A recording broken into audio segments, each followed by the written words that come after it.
sometimes, Matt, we're reluctant, aren't we, to use the word revival or spiritual awakening. But at that time in your school, you actually did see signs of a spiritual awakening.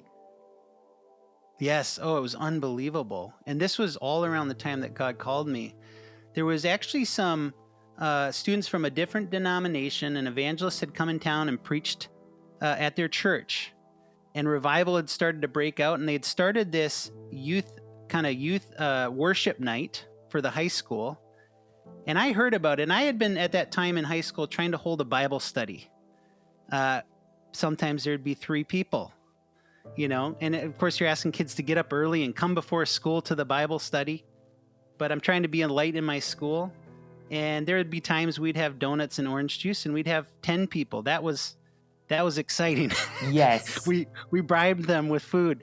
But I heard about this worship night and I thought, wow, that's amazing. It was at this small coffee house in downtown Delano, Minnesota.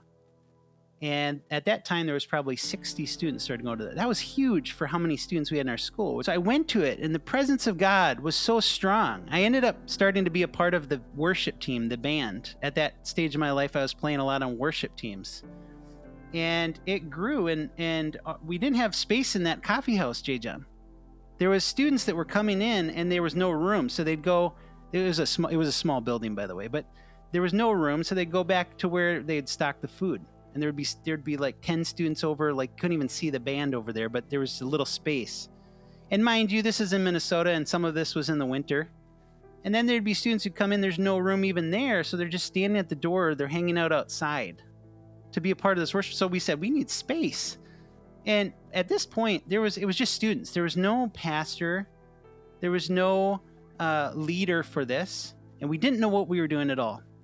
And so we asked the principal of the high school, who had come to Christ at a Heaven's Gates, Hell's Flames at our church, because he respected my older brothers and their faith. So when my mom invited him, he went, gave his life to Christ. He was in his mid-60s.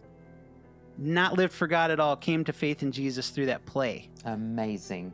So he said, hey, we said, could we come to the public high school auditorium? Yes, you can come. So he vouched for us and he got us in. We came to the public high school auditorium at that point. And for the next several years, there was 400 to 600 students that would gather in the public high school auditorium for a worship night that we called Monday Night Jam.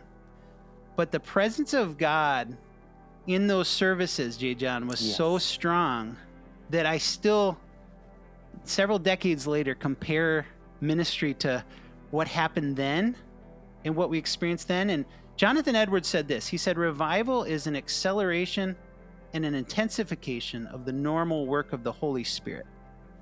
And so we know as believers, when you get together for church, when you worship, you sense God's presence. When you honor him, when you worship him, when you glorify him, when you read the word, when you worship together, when the gospel is preached, you sense the presence of God. And revival's just more of that. Revival's just greater things, and God can always surprise us and do greater things in our lives when we least expect it. Absolutely. And as you say, there's kind of more of an intensity and an acceleration